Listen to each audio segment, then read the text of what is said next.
اس طرح خیار کی بہت ساری قسمیں بن جائیں گی. یہاں پر ان میں سے صرف 3 کا ذکر ہے. خیار الشرط ہے، خیار رویت ہے، خیار العیب ہے، اور باقی کا تذکرہ ان کے ضمن میں آتا ہے. باقی کا تذکرہ ان کے ضمن میں آتا ہے. خیار الشرط جائز فی البیع للبائع والمشتری. خیار الشرط جائز ہے بیع کے اندر بائع اور مشتری دونوں کے لیے. بائع اور مشتری دونوں کے لیے. تو پہلے جس بیع کا تذکرہ تھا وہ بیع مطلق تھا جس کے اندر کوئی خیار نہیں تھا. یہاں پر وہ بیع جس کے اندر خیار ہو اسی کو شروع کر رہے ہیں، اور ان بتا رہے ہیں خیار الشرط اس میں سے پہلے ذکر کرتے ہیں. خیار الشرط کو پہلے اس لیے ذکر کر دیتے ہیں کہ یہ ابتدائی حکم کے لیے مانع بنتا ہے. ابتدائی حکم کے لیے مانع بنتا ہے، یعنی بیع کا حکم لگتا ہی نہیں، یہ اس کے رکاوٹ، یہ اس کے لیے رکاوٹ. اور اس کے بعد پھر خیار رؤیت ہے. خیار رؤیت یہ ابتدائی حکم کے لیے مانع نہیں ہوتا، بلکہ تمام عقد کے لیے مانع ہوتا ہے. ایجاب و قبول ہو گیا، لیکن اس کے اوپر جو نتیجہ مرتب ہونا ہے نا، ان نتیجے کے مرتب ہونے میں خیار رؤیت مانع ہے. اور خیار عیب جو ہوتا ہے وہ ابتدائی حکم کے لیے مانع نہیں ہوتا، تمام عقد کے لیے بھی مانع نہیں ہوتا، البتہ لزوم عقد کے لیے مانع ہوتا ہے. لزوم عقد کے لیے مانع ہوتا ہے. تو چونکہ پہلے ابتدا، پھر اس کا اتمام، پھر اس کے بعد اس کا لزوم ہوا کرتا ہے، ترتیب ہے. اسی ترتیب کے ساتھ تمام خیاروں کا تذکرہ کیا ہے. تو خیار الشرط جائز فی البیع للبائع والمشتری. خیار الشرط جائز ہے بیع کے اندر بائع کے لیے بھی اور مشتری کے لیے بھی. وَلَهُمَ الْخِيَارُ ثَلَاثَةَ أَيَّامٍ، اور ان دونوں کو اختیار ہوگا ثلاثة أيام، کتنے دنوں تک؟ 3 دنوں تک. فما دونها، اور 3 دنوں سے کم، 3 دن یا 3 دن سے کم مدت تک اختیار رہے گا. والأصل فيه ما روي أن حبان بن منقذ بن عمرو الأنصاري رضي الله تعالى عنه كان يغبن في البيعات، فقال له النبي صلى الله عليه وسلم إذا بايعت فقل لا خلابة ولي الخيار 3 أيام.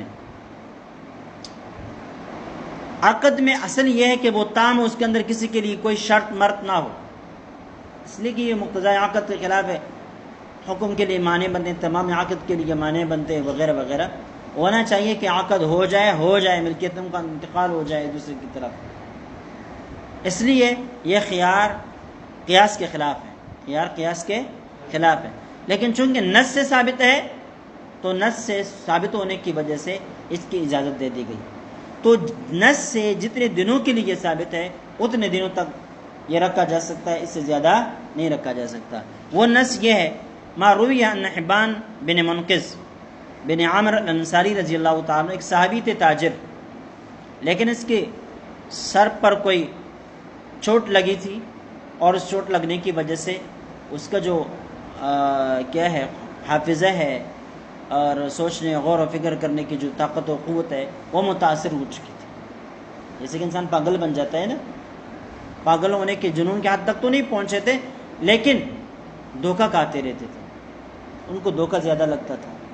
عورتیں بھی تاجر، کان یغبن فی البیعات، ان کو تجارت کے اندر، بیعوں کے اندر یغبن دھوکہ لگتا تھا.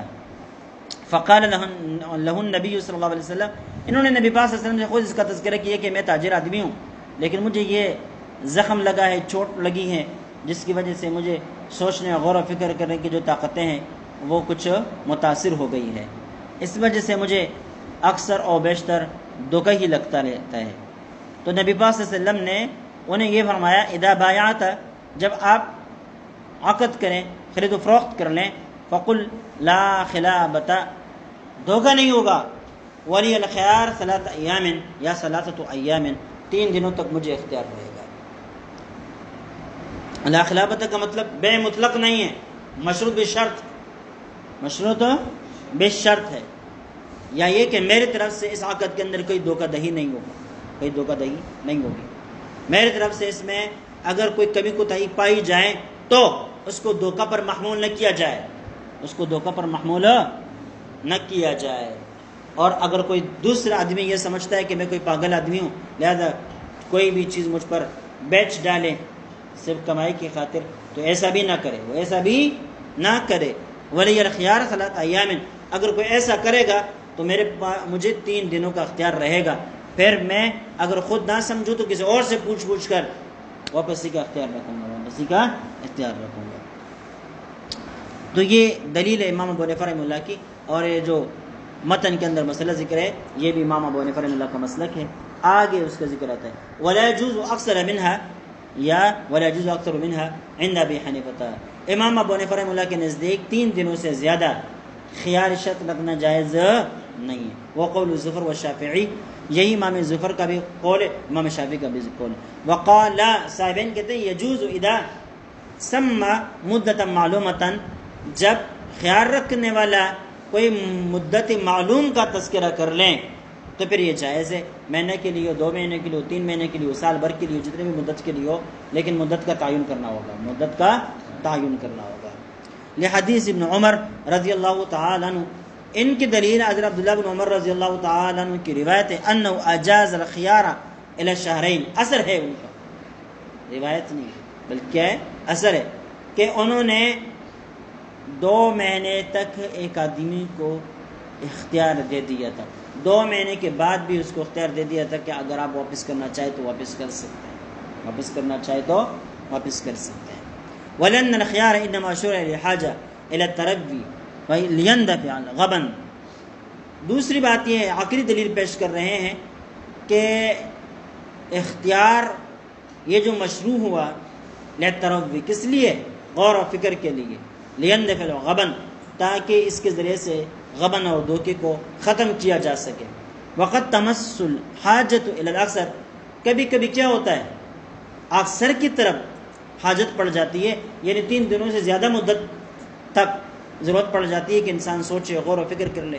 جیسے کہ آج کل آپ دیکھیں بڑی بڑی مشینریاں، یہ ان کی خرید و فروخت ہوتی ہے اور وہ کروڑوں کا مال ہوتا ہے، ایک مشینری کروڑ روپے کی ہوتی ہے، وہ ہر آدمی نہیں جانتا، اس کے لیے باقاعدہ انجینئر کی ضرورت ہوتی ہے کہ بھئی یہ مشینری میں خرید رہا ہوں، لے رہا ہوں یا میں نے لے لیا، آپ اس کو چیک کریں صحیح بھی ہے کہ نہیں۔ تو کبھی کبھی پھر انجینئر ملتا نہیں ہے، اس طرح ماہر قسم کا انجینئر، ٹائم لینا پڑتا ہے، وقت لینا پڑتا ہے، ڈھونڈنا پڑتا ہے، تلاش کرنا پڑتا ہے، تو 3 دن سے زیادہ 10-20 دن گزر جاتے ہیں۔ اب آتا ہے سمجھ میں؟ تو اس طرح یہ حضرات فرماتے ہیں کہ اگر مدت متعین ہو تو 3 دن سے زیادہ بھی خیار شرط رکھا جا سکتا ہے۔ فصارک التجیل فی الثمن، تو یہ ایسا ہو گیا جیسے کہ ثمن کے اندر ادھار اور نیٹا ہو، ادھار اور نیٹا، تاجیل فی الثمن، مدت متعین ہو تو جتنے بھی آپ رکھ سکتے ہیں۔ ولی ابی حنیفہ، امام ابو حنیفہ فرماتے ہیں ان شرط الخیار یخالف مقتضی العقد، کہ یہ شرط خیار جو ہے یہ مقتضی عقد کے خلاف ہے۔ کیوں؟ اس لیے عقد کو اس بات کا تقاضا کرتا ہے واللزوم، کہ عقد لازم ہو جانا چاہیے، ایجاب و قبول ہو گیا تو مبی مشتری کی طرف منتقل ہو جانی چاہیے اور ثمن بائع کی طرف منتقل ہو جانا چاہیے، ان کی ملکیتیں بھی ایک دوسرے کی طرف منتقل ہو جانا چاہیے، مسئلہ ختم۔ وَإِنَّمَا جَوَّزْنَاهُ بِخِلَافِ الْقِيَاسِ بِمَا رَوَيْنَا مِنَ النَّصِّ، البتہ ہم مقتضی عقد کے خلاف یہاں پر چلے، قیاس کے خلاف یہاں پر چلے تو اس کی وجہ یہ ہے بِمَا رَوَيْنَا مِنَ النَّصِّ، نص کی وجہ سے چلے، کیونکہ نص کے مقابل تو قیاس آ ہی نہیں سکتا، اس وجہ سے ہم نے قیاس کو چھوڑا، عقلیت کو چھوڑ دیا، البتہ نص کو لے لیا۔ کس کو لے لیا؟ نص کو لے لیا۔ فَيَقْتَصِرُ عَلَى الْمُدَّةِ الْمَذْكُورَةِ فِيهِ، لہذا نص کو لے لیا تو نص کے اندر جتنی مدت ذکر ہے اتنی مدت تک خیار رہے گا، اس مدت سے زیادہ کا خیار نہیں ہوگا۔ وانتفت الزیادہ، جو نص میں مذکور مدت ہے اس سے جو زیادہ وقت ہوگا، زیادہ مدت ہوگی، وہ نفی ہو گئی۔ کیا ہو گئی؟ نفی ہو گئی۔ الا انه اذا جاز فی الثلاث جاز عند ابی حنیفہ، البتہ اگر کسی شخص نے 3 دنوں سے زیادہ خیار شرط رکھا ہے، یہ کہا ہے کہ بھئی مجھے 4 دن تک اختیار رہے گا، 5 دن تک، 10 دن تک، مہینے تک خیار رہے گا، تو بے تو منعقد ہو گئی، لیکن دیکھنا یہ ہوگا کہ 3 دنوں کے اندر اندر وہ اجازت دیتا ہے یا نہیں دیتا۔ اگر 3 دنوں کے اندر اندر اس نے اجازت دے دی تو عقد اپنی جگہ پر برقرار رہے گا، جائز ہو جائے گا، دوبارہ ایجاب کو قبول کرنے کی ضرورت نہیں ہے۔ لیکن اگر 3 دنوں کے اندر اس نے اجازت نہیں دی، چوتھے دن کا تھوڑا سا لمحہ بھی گزر گیا تو عقد فاسد ہو جائے گی۔ عقد کیا ہو جائے گی؟ عقد فاسد ہو جائے گا، بے فاسد ہو جائے گی۔ الا انه اذا اجاز في ثلاثه، اگر 3 دنوں میں اس نے اجازت دے دی، جاز عند ابي حنیفہ، امام صاحب کے نزدیک جائز ہو جائے گا، خلافا للظفر، امام ظفر کے برخلاف۔ امام ظفر فرماتے ہیں کہ جائز ہی نہیں ہوگا شروع ہی دن سے، جب 3 دنوں سے زیادہ عقد کے وقت، جب 3 دنوں سے زیادہ کا خیار یہ شرط رکھا تو عقد اسی وقت سے فاسد۔ جب اسی وقت سے فاسد ہے تو جو چیز ابتدا میں فاسد ہو انتہا میں وہ جائز نہیں بن سکتی، اصول ہے یہ۔ وہ فرماتے ہیں ان عقد فاسدہ، یہ عقد فاسد ہو کر منعقد ہو گیا تھا، فلا ينقلب جائزہ، لہذا اب یہ جائز ہو کر پلٹ کر نہیں آ سکتا، بس ناجائز تھا تو ناجائز رہے گا۔ وَلَهُ، امام صاحب فرماتے ہیں انه اسقط المفسد قبل تقرره، کہ بھائی یہاں فساد برپا کر دینے والی چیز آ گئی تھی، بے کو فاسد کر دینے والی چیز آ گئی تھی، لیکن ابھی تک اس نے پورا قبضہ نہیں جمایا تھا، استحکام اور پختگی پیدا نہیں کی تھی کہ پہلے اس کو اڑا دیا، فیعود جائزا، لہذا عقد جائز ہوگا۔ کما اذا باع بالرقم، جیسے کہ کوئی شخص بیع بالرقم کرے۔ بیع بالرقم کو جانتے ہو؟ بیع بالرقم کا مطلب یہ ہوتا ہے کہ آپ بڑی مارکیٹوں میں گئے ہوں گے، وہاں مختلف قسم کی چیزیں لٹکائی ہوئی ہوتی ہیں یا شوکیس وغیرہ کے اندر بند کی ہوئی ہوتی ہیں، اور قیمت بھی اوپر لکھی ہوئی ہوتی ہے، قیمت بھی اس کے اوپر، جیسے کہ جوتے ہیں، کپڑے ہیں، اور بھی بہت ساری چیزیں، ہر ایک کے اوپر چھوٹا سی کاغذ لگا ہوا ہوتا ہے جس کاغذ کے اوپر اسی قیمت لکھی ہوئی ہوتی ہے کہ یہ جوتے 800 کے ہیں، 1800 کے، 2000 کے، 3000 کے، یہ جوڑا کتنے کا ہے، اس کے اوپر قیمت لکھی ہوئی ہوتی ہے۔ اب ظاہر ہے جو آدمی لکھنا پڑھنا جانتا ہو تو وہ تو قیمت دے کر کیا کرے گا، معلوم کر لے گا کہ یہ جوڑا اتنے کا، یہ جوتے اتنے کے ہیں۔ لیکن اگر کوئی لکھنا پڑھنا نہیں جانتا تو وہ تو جوتوں کے اوپر ہاتھ رکھے گا، کہتا ہے یہ جوتے دے دو، کتنے کے ہیں؟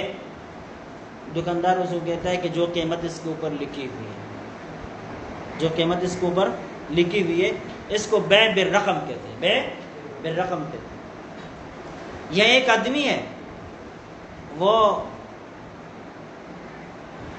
دکاندار کے پاس چلا گیا اور یہاں سے انگلی پکڑی کہ بھائی وہ کپڑے کتنے کے ہیں،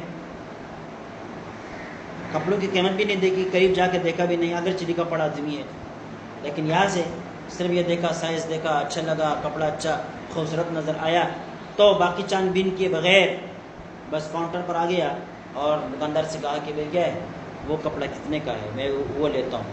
دکاندار نے اس کو یہاں سے کہا کہ وہ جتنے قیمت اس کے اوپر لکھی ہوئی ہے، جتنے قیمت اس کے اوپر لکھی ہوئی ہے اسی پر آپ کو بیچ دیتا ہوں۔ یہ آدمی کہتا ہے ٹھیک ہے، اب لکھی ہوئی قیمت اس آدمی کو معلوم نہیں ہے، تو یہ بے فاسد، یہ بے کیا ہے؟ فاسد ہے۔ لیکن اگر اسی مجلس کے اندر اس کو قیمت کا پتہ چل گیا کہ بھائی اس میں تو 8000 روپے لکھے ہوئے ہیں، 5000 لکھے ہوئے ہیں، 2000 لکھے ہوئے ہیں، ٹھیک ہے، اسی مجلس کے اندر پتہ چل گیا اور اس نے قبول کر لیا تو بے درست۔ اسی طرح امام صاحب فرماتے ہیں کہ ابتداءً اس کے اندر یہ قباحت و برائی ہے، لیکن یہ قباحت و برائی ابھی تک مستحکم نہیں ہوئی تھی کہ اس سے پہلے اڑ گئی، ختم ہو گئی، لہذا بے جائز۔ وَأَعْلَمَهُ فِي المجلس کے اندر اس کو بتلا بھی دے دیا۔ وَلِأَنَّ الْفَسَادَ بِاعْتِبَارِ الْيَوْمِ الرَّابِعِ، دوسری دلیل عقلی یہ ہے کہ عقد کے اندر جو فساد آتا ہے نا وہ چوتھے دن کی آمد کی وجہ سے آتا ہے، اور چوتھا دن ابھی تک آیا ہی نہیں ہے بلکہ اس سے پہلے اس نے کیا کر دیا؟ جائز قرار دے دیا۔ فَإِذَا أَجَازَ قَبْلَ ذَلِكَ لَمْ يَتَّصِلْ الْمُفْسِدُ بِالْعَقْدِ، کہتے ہیں جب چوتھے دن کے شروع ہونے سے پہلے اس نے اجازت دے دی تو جو مفسد چیز تھی نا وہ عقد کے ساتھ متصل نہیں ہوئی، لہذا عقد اپنی جگہ پر جائز رہا. ولہذا قیل ان العقد یفسد بمضی جزء من اليوم الرابع، اسی وجہ سے کہتے ہیں کہ اگر چوتھے دن کا ایک جز ایک لمحہ بھی گزر گیا اور اس خیار والے نے اپنے خیار کو استعمال نہیں کیا تھا تو بے خود بخود فاسد ہو جائے گی. کیا ہو جائے گی؟ فاسد ہو جائے گی. وکیل ینعقد فاسدہ، بعض حضرات کہتے ہیں کہ آغاز ہی سے یہ فاسد ہو کر منعقد ہوگی. ثم یرتفع الفساد بحسب الشرط، پھر شرط ختم ہونے کے بعد یہ فساد اٹھ جائے گا. وہذا علی وجہ الاول، یہ وجہ اول کے مطابق ہے. بعض حضرات کہتے ہیں کہ بھئی شروع سے عقد فاسد ہے، لیکن فساد جب اس نے اپنے خیار کو استعمال کرتے ہوئے 3 دنوں کے اندر اندر بے کو جائز قرار دے دیا، فساد اٹھ جائے گا. بعض حضرات کہتے ہیں کہ بھائی آغاز ہے، بے فاسد نہیں، یہ منعقد ہے. ٹھیک ہے، اب اگر 3 دنوں کے اندر اس کو جائز قرار دے دیا تو لازم بھی ہو جائے گا، جائز قرار نہیں دیا تو فاسد ہو جائے گا. وَلَوِ اشْتَرَى عَلَىٰ أَنَّهُ إِن لَمْ کیا ہے ينقض الثمن إلى 3 أيام فلا بيع بينهما. یہ خیار النقد ہے. اگرچہ ہیڈنگ میں اس کو ایسا نہیں بنایا، لیکن ضمن میں نے آپ کو بتلایا تھا کہ خیار کی بہت ساری قسمیں ہیں، اور بہت ساری قسموں میں سے کچھ کو انہوں نے سرخی بنایا، عنوان بنایا، اور بعض کو اس کے ضمن میں ذکر کر دیا. تو یہاں پر دوسری چیز ذکر کر رہی کیا ہے؟ خیار النقد ہے. وہ کیا ہے؟ یہ ہے کہ بھئی اگر 3 دنوں تک آپ نے پیسے نہیں دیے تو ہمارے درمیان عقد ختم، ہمارے درمیان عقد ختم. جائز یہ جائز ہے. وَإِلَىٰ 4 أيام لا يجوز عند ابي حنیفہ وابی یوسف. لیکن اگر 3 دنوں سے زیادہ کی مدت رکھی خیار النقد کے لیے تو پھر امام ابو حنیفہ اور امام یوسف کے نزدیک جائز نہیں ہے. وقال محمد یجوز، امام محمد فرماتے ہیں جائز ہے. إِلَىٰ 4 أيام اکثر 4 دن اور سے زیادہ یہ بھی خیار النقد رکھ سکتے ہیں. فإن نقد في الصلاة جاز في قولهم جميعا. پھر اگر 3 دنوں کے اندر اندر اس نے پیسے ادا کر دیے تو بالاتفاق بے درست ہو جائے گی، اور اگر ادا نہیں کیے تو امام ابو حنیفہ امام یوسف کے نزدیک بے فاسد ہو جائے گی، اور امام محمد کے نزدیک بے فاسد نہیں ہوگی. سمجھ گئے؟ زیادہ بھی رکھ سکتے ہیں ان کے نزدیک. والاصل فيه ان هذا في معنى اشتراط الخيار. اس میں اصل قاعدہ یہ ہے کہ یہ خیار النقد بھی خیار الشرط کی طرح ہے. خیار النقد بھی کس کی طرح ہے؟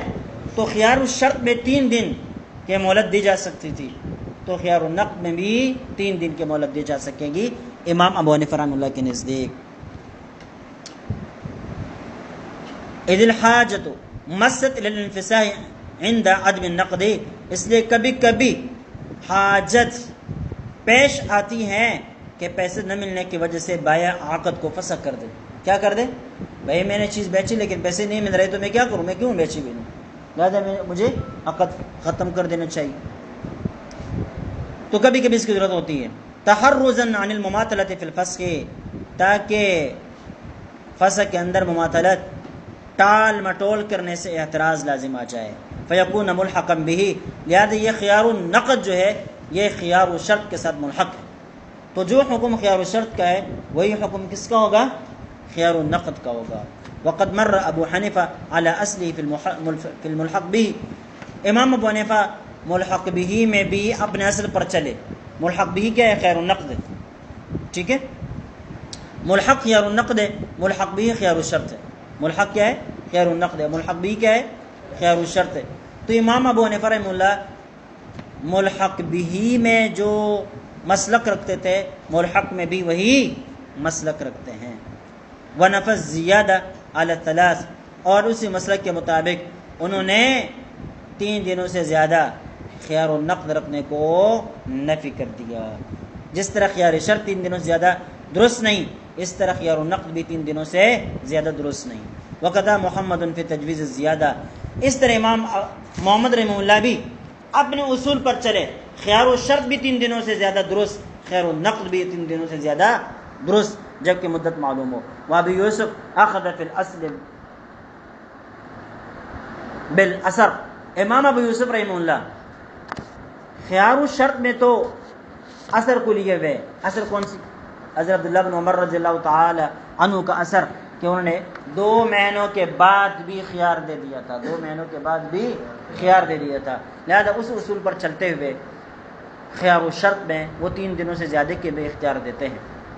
وفی هذا بالقیاس، لیکن اس مسئلے میں وہ اصل کس کو بناتے ہیں؟ قیاس کو بناتے ہیں۔ قیاس کا تقاضا یہ کہ خیار و نقد نہیں ملنا چاہیے، نہیں دینا چاہیے، لیکن خیار و شرط کے اوپر کے اندر جو نص آئی ہے اس نص کو دیکھتے ہوئے ہم خیار و نقد کو بھی 3 دنوں تک رکھتے ہیں۔ اس سے آگے خلاف قیاس بھی، خلاف النص بھی ہے، اس لیے اجازت نہیں دیں گے۔ وفی هذه المسئلہ قیاس آخر، اس مسئلے کے اندر ایک اور قیاس بھی ہے، وإلیہ مال الظفر، امام ظفر رحمہ اللہ اسی کی طرف مائل ہے، وهو انه بیع شرط فیہ اقالۃ فاسدہ، ایک ایسی بیع ہے جس کے اندر اقالہ فاسدہ کو شرط رکھا گیا، اقالہ فاسدہ کو شرط رکھا گیا۔ اقالہ فاسدہ یہی ہے کہ بھئی اگر میں نے پیسے نہیں دیے یا آپ نے پیسے مجھے نہیں دیے تو بیع فاسد ہو جائے گی، مطلب ہم فسخ کر دیں گے۔ کیا کر دیں گے؟ بیع فسخ کر دیں گے۔ تو بیع کو فسخ کر دینا یہ اقالہ کہلاتا ہے۔ کیا کہلاتا ہے؟ تو گویا کہ اس بیع کے اندر اقالہ کی شرط، اور اقالہ بھی ایسا جو اقالہ فاسدہ ہے، اقالہ بھی ایسا جو اقالہ فاسدہ ہے، لتعلقها بالشرط، کیوں؟ اس لیے کہ یہ اقالہ فاسدہ اس لیے ہے کہ یہ مشروط بالشرط ہے، اقالہ فاسدہ اس لیے کہ یہ مشروط بالشرط ہے۔ پیسے نہیں دے سکا تو اقالہ کریں گے، دے سکا تو اقالہ نہیں کریں گے، تو یہ اقالہ ہوا، مشروط بالشرط ہوا، اور ایسا شرط جو مقتضی عقد کے خلاف بھی ہے، اس وجہ سے یہ اقالہ فاسد ہے، اقالہ فاسدہ ہے۔ واشتراط الصحیح منها فیہ مفسد للعقد، اور اصول یہ ہے کہ اقالہ کے اندر اگر شرط صحیح رکھی جائے تو وہ بھی مفسد للعقد، وہ بھی مفسد، یعنی اگر عقد کے اندر اقالہ صحیحہ کی شرط رکھی جائے، عقد کے اندر اگر اقالہ صحیحہ کی شرط رکھی جائے تو وہ بھی مفسد عقد ہے، تو اقالہ فاسدہ کی شرط رکھنا بدرجہ اولا مفسد عقد ہوگی۔ سمجھ گئے؟ فاشتراط الفاسد اولا، لہذا فاسد شرط رکھنا یعنی اقالہ فاسدہ کو عقد کے اندر شرط بنانا بدرجہ اولا مفسد عقد ہوگا۔ ووجہ الاستثناء ما بینا، استثناء کی وجہ وہی ہے جو ہم ذکر کر چکے ہیں، حدیث کے اندر چونکہ آیا ہے لہذا اس کے اوپر قیاس کرتے ہوئے حاجت کی بنا پر جو ہے ہم خیار النقد کی اجازت دیتے ہیں، خیار النقد کی اجازت دیتے ہیں۔ وخیار البائع یمنع خروج المبیع عن ملکہ، اصول یہ ہے کہ جس آدمی کو خیار حاصل ہوتا ہے تو وہ آدمی جو کچھ دے رہا ہوتا ہے وہ اس کی ملکیت سے خارج نہیں ہوتا۔ اب اگر بائع خیار و شرط رکھتا ہے تو مبیعہ اس کی ملکیت سے نہیں نکلے گی، اگر مشتری خیار و شرط رکھتا ہے اور پھر ثمن دیتا بھی ہے تو وہ ثمن اس کی ملکیت سے خارج نہیں ہوں گے۔ سمجھ گئے؟ تو جس کے لیے خیار ہو متعلقہ چیز اس کی ملکیت سے خارج نہیں ہوتی، یہ اصول ہے، اسی اصول کو یہاں ذکر کرتے ہیں۔ وخیار البائع یمنع خروج المبیع عن ملکہ، بائع کا خیار جو ہے یمنع خروج المبیع، مبیع کے خروج کو روکتا ہے، عن ملکہ اس کی ملکیت سے، لأن تمام هذا سبب بالمرادات، اس لیے کہ یہ بیع تمام ہوتی ہیں بالمرادات، کس کے ذریعے سے؟ آپس کی رضامندی کے ذریعے سے۔ لیکن جس نے اپنے لیے خیار رکھا، پتہ چلا کہ وہ راضی نہیں ہے، راضی ہوتا تو اپنے لیے کوئی خیار نہ رکھتا ہوتا۔ ولا تتم مع الخیار، اور خیار کے ساتھ جو ہے نا مرادات یعنی آپس کی رضامندی یہ تام نہیں ہوتی۔ ولہذا ينفذ عتقه، یہ کیا ہے؟ صحیح۔ ولہذا ينفذ عتقه ولا يملك المشتري التصرف فيه وان قبضه باذن البائع۔ ولہذا ينفذ عتقه، یہی وجہ ہے کہ بائع اگر اس غلام کو جو اس نے بیچا ہے اور اپنے لیے خیار رکھا ہے، خیار کے دنوں کے اندر اس غلام کو آزاد کرنا چاہے تو آزاد کر سکتا ہے، اور آزاد ہو بھی جائے گا، آزاد ہو بھی جائے گا، یعنی اس کی آزادی متحقق ہو جائے گی، نافذ ہو جائے گی۔ ولا يملك المشتری التصرف فيه، 3 دنوں کے اندر مشتری اس کے اندر تصرف بھی نہیں کر سکتا، اس لیے کہ وہ بائع کی ملکیت ہے۔ وَإِنْ قَبَضَهُ بِإِذْنِ الْبَائِعِ، اگرچہ بائع نے اجازت بھی دے دی ہے کہ تم اس کے اوپر قبضہ کر لو، گھر لے جاؤ، لیکن مجھے اختیار ہوگا، اگر مجھے بیع برقرار رکھنی ہوگی تو بتا دوں گا، بیع توڑنی پڑی تو میں واپس لے لوں گا، گھر لے جاؤ، ٹھیک ہے، گھر بھی لے کر آئے لیکن پھر بھی آپ تصرف نہیں کر سکتے، گھر کے اندر رکھ کے اس کو دیکھتے رہے، بس سمجھ گئے، اس کی حفاظت کرتے رہے اور انتظار کرتے رہے کہ بائع کی طرف سے 3 دنوں کے اندر کیا کیا پیغام آتا ہے۔ وَلَفَلَوْ قَبَضَهُ الْمُشْتَرِي، اگر مشتری نے اس کے اوپر قبضہ کیا، وَهَلَكَ فِي يَدِهِ فِي مُدَّةِ الْخِيَارِ، اور مدت خیار کے اندر اس کے ہاتھ کے اندر کیا ہو گیا، ہلاک ہو گیا، ضَمِنَهُ بِالْقِيمَةِ، تو قیمت کا ضامن بنے گا، ثمن کا ضامن نہیں بنے گا۔ ثمن وہ جو متعاقدین کے درمیان طے ہو، اور قیمت وہ جس کو مارکیٹ ویلیو کہا جاتا ہے، مارکیٹ میں جتنی قیمت پر وہ بکتی ہے، ٹھیک ہے، ہاں جہاں جو بھی ہو۔ لأن البيع ينفسخ بالهلاك، اس لیے کہ بے ہلاکت کے ساتھ فسخ ہو جاتی ہے۔ لأنه كان موقوفا ولا نفاذ بدون المحل، اس لیے کہ وہ موقوف ہے، ولا نفاذ بدون المحل، محل کے نہ ہونے کے بنا پر بے نافذ ہو ہی نہیں سکتی۔ جب مشتری کے پاس مبیع ہلاک ہو گئی، مبیع ہلاک ہو گئی، اب اگر عقد کو ہم تام کرنا چاہے کیسے تام کریں گے؟ مبیع تو ہے ہی نہیں، مبیع تو ہے ہی نہیں، لہذا اب بے تام نہیں ہو سکتی، بے تام نہیں ہو سکتی۔ فبقی مقبوضا فی یدی علی سوم الشراء، لہذا اب یہ مبیع مشتری کے ہاتھ میں مقبوض بنی رہے گی، علی سوم الشراء، باؤ تاؤ کی بنا پر، گویا کہ ابھی اس نے باؤ تاؤ نہیں کیا، قیمت طے نہیں کیا، بس ابھی بے چل رہی ہے، بات چل رہی ہے، اور اس بنا پر اسی درمیان میں مشتری نے اس کے اوپر قبضہ کیا، مشتری نے اس کے اوپر قبضہ کیا۔ ایسی صورت میں اگر مشتری کے ہاتھ سے مبیع ہلاک ہو جاتی ہے تو قیمت دینی پڑتی ہے، یہاں پر بھی بعین ہی یہی صورت ہے، لہذا مشتری کے اوپر قیمت آئے گی، ثمن نہیں آئے گا۔ وفی القیمہ، کہتے ہیں علی سوم الشراء، جب مبیع کے اوپر قبضہ ہو تو اس میں قیمت آتی ہے، یہاں پر بھی قیمت آئے گی۔ وَلَوْ هَلَكَ فِي يَدِ الْبَائِعِ إِنْ فَسَخَ الْبَيْعُ، اگر مشتری کے حوالے نہیں کہتا کہ اس سے پہلے بائع ہی کے ہاتھ میں ہلاک ہو گئی مبیعہ، ان فسخ البیع، بے ختم ہو جائے گی۔